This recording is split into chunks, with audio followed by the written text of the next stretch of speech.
Hi, my name is Olivia, and I'm an earthwork technician with Hamilton County Conservation District. Today, I'm going to tell you how we use sediment barriers to keep soil on construction sites.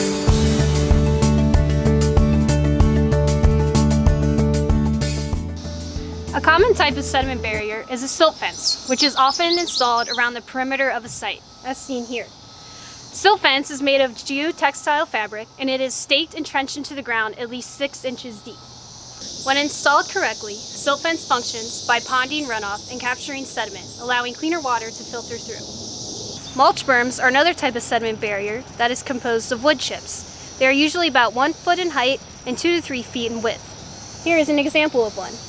Mulch berms function by slowing and filtering runoff. Our last example of sediment barriers is filter socks, as seen here. They are often installed along flatter areas and along curbs and subdivisions. Filter socks are often composed of mulch or straw and are surrounded by a geotextile fabric.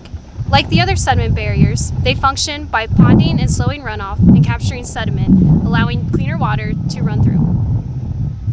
As you can see, there are many different types of sediment barriers that are used on construction sites, from breaking ground to the establishment of vegetation, as seen in this subdivision. Thanks for watching, and if you'd like to learn more about sediment barriers, you can visit our website.